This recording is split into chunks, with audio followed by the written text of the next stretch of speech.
इल्म व अमल इखलास की कामिल दौलत हमें नसीब फरमाए। दीन मतीन को सीखने, उस पर अमल करने और आगे फैलाने की तौफ़ीक़ अता फरमाए।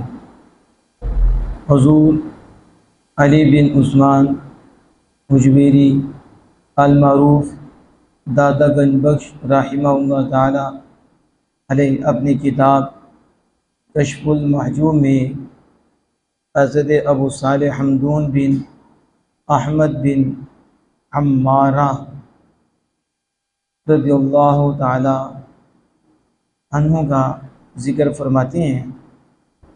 आप फरमाते हैं कि ये फ़िक़्ह और इल्म में बुलंद दर्जा रखते थे। फ़िक़्ह के अंदर और इल्म के अंदर बुलंद दर्जा रखते थे और हज़रत इमाम सुफ़यान सौरी रज़ियल्लाहु ताला अन्हु का मज़हब रखते थे। जब ये इल्म में इतने बड़े बुज़ुर्ग थे और इल्म में बुलंद मर्तबा रखते थे, तो निशापुर के बुज़ुर्ग आपके पास आए और उन्होंने आपको कहा, तुरा बर मिंबर बायर शुद्ध, आपको मिंबर पर तशरीफ़ लाना चाहिए और मिंबर पर आपको होना चाहिए। वह खल करा पन दाज और मखलूक को नसीहत करनी चाहिए। ता सुखने तो फ़ायदा दिलहा बाशत, ताकि आपके जो बातें हैं और जो आपका कलाम है वो दिलों को फ़ायदा दे और आपके कलाम से दिलों को फ़ायदा हासिल हो। गुफ्त आपने फरमाया, मरा सुखन गुफ्तन रवा नेस्त, मेरे लिए कलाम करना जायज़ नहीं है और लोगों को मिंबर पे बैठकर मेरे लिए नसीहत करना जायज़ नहीं है। गुफ्तन, वो निशापुर के बुज़ुर्गों ने कहा, चिरा, क्यों, रीज़न क्या है? फरमाया, अज़ां के दिल मन अंदर दुनिया वो जा है आ बस्ता अस्त, इसलिए कि मेरा दिल दुनिया में लगा हुआ है और इसलिए कि मुझे दुनिया की जाह, दुनिया का मर्तबा उसकी ख्वाहिश है। मैं ये चाहता हूँ कि मुझे दुनिया मिल जाए और दुनिया में मर्तबा मिल जाए। तो जब ऐसा मेरा दिल है तो सुख ने मन फ़ायदा ना देहत, तो मेरा कलाम तो कोई फ़ायदा नहीं देगा, क्योंकि मेरी नीयत ही ठीक नहीं। मेरे दिल में तो दुनिया है और मैं दुनिया का मर्तबा चाहता हूँ। तो फिर ऐसा शख्स जिसके दिल में दुनिया हो और दुनिया का मर्तबा चाहता हो, तो जब वो कलाम करेगा तो उसका कलाम फ़ायदा नहीं देगा, उसका कलाम फ़ायदा नहीं देगा। अंदर दिल हा असर न कुनत, और दिलों में असर नहीं करेगा। वह सुखन गुफ्तनी के अंदर दिल हा मुअस्सिर नबाशत, और बात कहना जो दिलों में मुअस्सिर ना हो और ऐसा कलाम करना जो दिलों पे असर ना करे। इस्तिग़फ़ाफ़ करदन बुवत बरइन व इस्तेज़ा करदन बर शरीयत व सुगन गुफ्तन आ कसरा मुसल्लम बाशर के बा खामोशी वे दीन रा खलल बाशर चूँ बगोयत खलल बर खेज़त। उन्होंने कहा कि जिसकी गुफ्तगू दिलों पे असर ना करे और लोगों को उसकी गुफ्तगू से फ़ायदा और नफ़ा हासिल ना हो, तो ऐसी गुफ्तगू करना इल्म की तौहीन करना है, इल्म दीन की तौहीन करना है और शरीयत का मजाक उड़ाना है। ये कौन कह रही हैं? जिनका जिक्र हुजूर दाता गंज बख्श रहिमहुल्लाह ताला कश्फुल महजूब में ला रहे हैं और बता रहे हैं कि ये मुलामत वालों के पेशवा हैं। यानी सूफिया में एक ग्रोह मलामती ग्रोह होता है और वो कितनी तकलीफ बर्दाश्त करता है, तो दाता समझते हैं ये उनके इमाम हैं, ये उनके पेशवा हैं और इल्म में बुलंद दर्जा रखते। लेकिन क्या कह रहे हैं? कि मैं तो इस काबिल ही नहीं, मेरे दिल में तो दुनिया है, वो जहाँ है।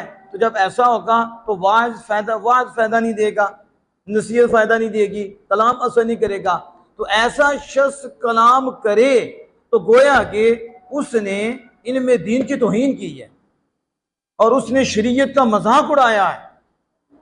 फरमाया कलाम करना उसी को मुसल्लम है और गुफ्तगू करना उसी की मानी जाएगी कि जिसकी खामोशी से दीन में खलल आता है।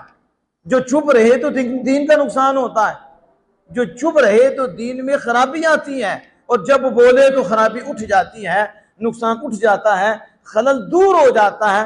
फरमाया ऐसे की गुफ्तगू करना मानी जाती है। अब ये जो दाता साहब रहमतुल्लाह अलैह लिखा है, ये दाता साहब अपने दौर में लिखा है। अब ये बुजुर्ग किस दौर के हुए, तो दाता साहब अपने दौर में लिख रहे हैं। इससे एक तो ये पता चला कि मिंबर को उसे बैठाना चाहिए कि जिसे अल्लाह ने इल्म दीन की दौलत अता फरमाई।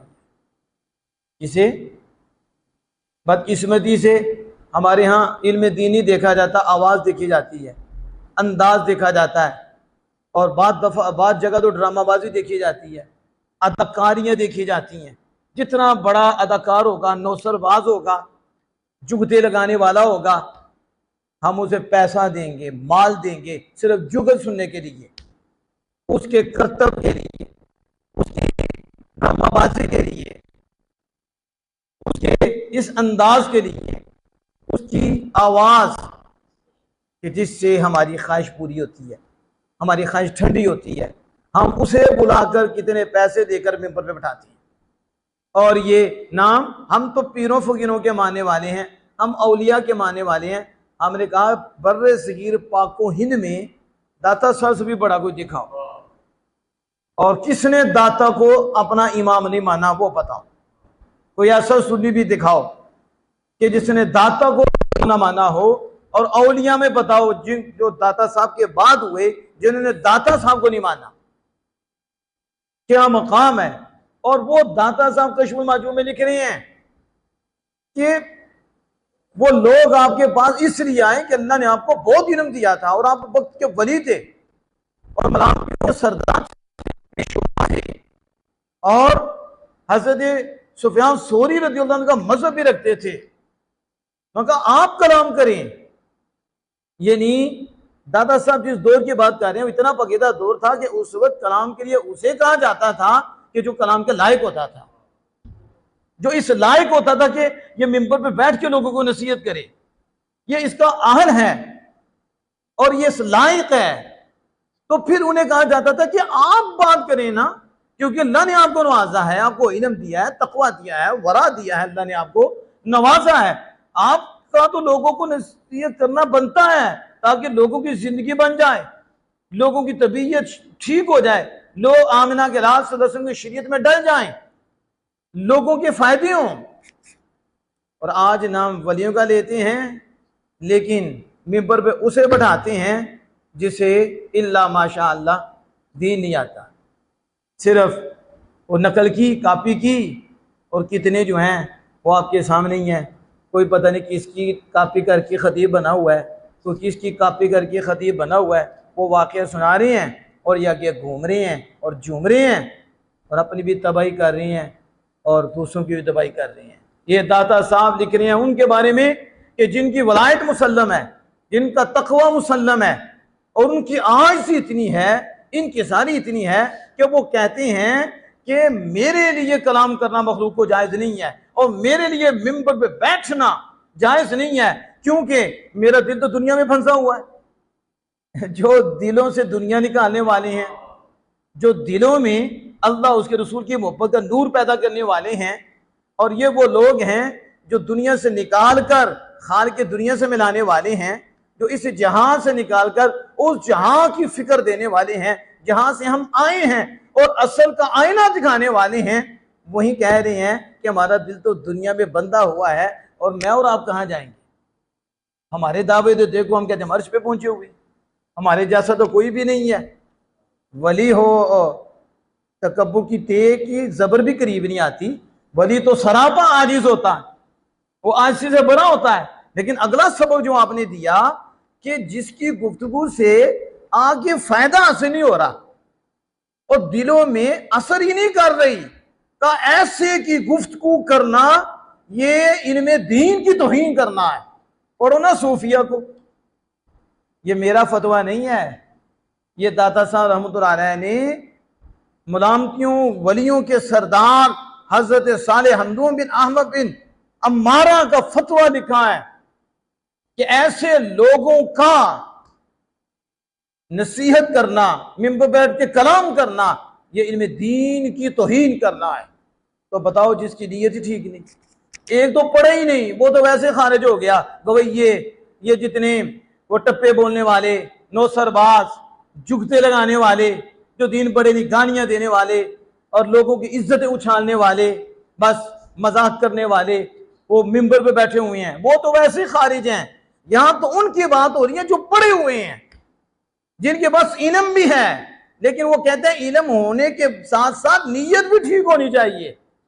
यानी आलिम दीन है, बाअमल है, फकीह है, इल्म की दौलत भी है, अहकाम शरीयत को जानने वाला है, उसके लिए भी वो कहते हैं तब बात करना आवाम को जायज होगी जब उसकी सोच क्लियर होगी। वो सिर्फ दीन के गलबे के लिए बोलेगा, दीन की इज्जत के लिए बोलेगा, वो जिस्मों को, जानों को नजात दिलाने के लिए बोलेगा, ऐसा कलाम करेगा जिससे ये जिस्म जो है अल्लाह के अजाब से बच जाएं, अल्लाह की नाराजगी से बच जाएं, जहन्नम के अजाब से बच जाएं, इन जिस्मों को नजात मिल जाए। और वो बोलेंगे तो इसलिए बोलेंगे कि रब राजी हो जाए। यानी ये हजरत अबू सालेह फरमा रहे हैं कि उस शख्स का इल्म रखने के बावजूद कलाम करना जो फायदा नहीं देता, कहा ये तो इल्म दीन की ही तौहीन करना है और शरीयत का मजाक करना है। अब समझ रहे हैं। और कहा फिर किसको इजाजत है, किसकी गुफ्तगू मानी जाती है? कहा उसी की कि जिसकी खामोशी से दीन में खलल आता है। अगर वो नहीं बोलता तो दीन में खलल आएगा, और अगर वो बोले तो दीन से खलल उठ जाए, नुकसान दूर हो जाए, तो ऐसे को गुफ्तगू करनी चाहिए। ऐसे को मसलन मसाल मैं दे देता हूँ, क़िबला डॉक्टर मोहम्मद अशरफ आसू जिलाली साहिब कंजुल उलमा, आपका बोलना फायदा देता है, जिससे अहले सुन्नत व जमात बचती है और अहले सुन्नत जमात का दिफा होता है। दीन में जो खलल आता है वो दफा होता है, वो दूर होता है। लोगों में जो फतूर आता है वो दूर होता है। वो बताते हैं कि इतने सदियों से जो मुसलसल जमात चली आ रही है उसी को जमात अहले सुन्नत कहती है। ऐसे का बोलना जो फायदा दे और दीन का खलल उठ जाए, नुकसान उठ जाए, कहते हैं उसके लिए बात करना मुसल्लम है, वो मानी जाती है। अगर अपने लिए करे तो फिर तीर कैसे चले? अगर अपनी ख्वाहिश ही आगे रखे तो व्यू कम कैसे हों, और फिर बैंक अकाउंट मुंजमद क्यों हों, फिर पाबंदियां क्यों लगें, फिर सऊदी अरब जाने भी पाबंदी लग जाए, बाहर के ममालिक जाने भी, बल्कि अपने मुल्क में ही पाबंदी लग जाए, ठीक है, नजरबंदी हो जाए, जुबान बंदी हो जाए। तो जुबान बंदी किस बात पे होती है, नजरबंदी किस बात पे होती है? इसी बात पे होती है कि उनका बोलना मुसल्लम है कि जब वो बोलेंगे तो राज खोलेंगे, और जब वो बोलेंगे तो पता नहीं कितनों को खोलेंगे, तो जब खोलेंगे तो जिन्हें खोलेंगे वो भी बोलेंगे। समझ आ रही है? फिर उन्हें आग लगेगी यजीदियों को, फिर वो हरबा इस्तेमाल करेंगे, फिर उनके चेले चमचे और उनके गुरु जो ज़ाहिरी ताकत है वो इस्तेमाल करेंगे। लेकिन जिनका बोलना खामोशी से बेहतर है कि खलल उठ जाता है, वो इन्हें नहीं देखते, वो अल्लाह उसके रसूल को देखते हुए हक की आवाज बुलंद करते हैं, चाहे नजरबंदी हो चाहे कुछ और बंदी हो। लेकिन फिर भी जिस बंद में भी होंगे, आमिना के लाल की मोहब्बत का बंद खुला हुआ होगा। अब समझ आ रही है? तो ये आगे क्या कहते हैं? कहते हैं सुनो, आपसे पूछा गया कि चिरा सुखने सलफ नाफे तरस मर्दिल हारा सुखने माँ, क्या वजह है कि जो हमारे बुजुर्ग थे सलफो सालिहीन जो हमारे बुजुर्ग गुजर चुके, उनकी बात बहुत फायदा देती थी और उनकी बात बड़ा नफा देती थी, हमारा क्यों नहीं इतना देती? इसकी वजह क्या है कि हमारी बात इतना फायदा नहीं देती जितने हमारे गुजरे हुए बुजुर्गों की बात नफा बख्श होती थी और फायदा देती थी। तो आपने क्या फरमाया? मैं कहता हूं ये सोने के पानी से लिखने वाले अल्फाज हैं और ये आज के दौर में सबके लिए। उस दौर में आपने फरमाया ये बीमारी कब की शुरू हुई है? आप कहते हैं कि गुफ्त लिअन्नहुम तकल्लमू लिइज़्ज़िल इस्लामी व नजातिन नुफूसी व रिदाइर रहमानी व नहनु नतकल्लमु लिइज़्ज़िन नफ्सी व तलबिद दुनिया व कबूलिल हक। आपने कहा जो पहले बुजुर्ग हमारे गुजर चुके, ये दाता साहब के दौर में कशफुल महजूब लिखी गई और ये बुजुर्ग कब के हैं? लिखते हैं हमसे पहले, और हम गौर करें हमसे पहले, समझ आ रही है कि नहीं? वो कहते हैं हमसे पहले बुजुर्गों की बातें इसलिए ज्यादा फायदा देती थी कि उन्होंने जो कलाम भी किया है अपने नफ्स के लिए नहीं किया, दुनिया के लिए नहीं किया और दुनिया के जाहो मर्तबा के लिए नहीं किया। आज के दौर में हम कह लें कि वो व्यू, ठीक है, कि लोगों के यहाँ क्या हो जाए, मशहूर हो जाएं, लोगों के यहाँ वाह वाह मिले, लोगों के यहाँ इज्जत मिले। कहा ना, ये ख्याल भी नहीं। उन्होंने जो कलाम किया है इस्लाम के गलबा के लिए किया है, एलाए कलिमतुल हक, कलिमतुल हक को बुलंद करने के लिए किया। दीन इस्लाम बुलंद हो जाए, इस्लाम बुलंद हो जाए। और वनजातिन नुफूसी, उन्होंने जो भी कलाम किया इसलिए किया ये जाने नजात पा जाए, ये छुटकारा पा जाए, लोगों को खलासी मिल जाए, इसलिए कलाम किया। वरिदाइर रहमानी, और उन्हें कलाम इसलिए किया हमारा रब रहमान राजी हो जाए।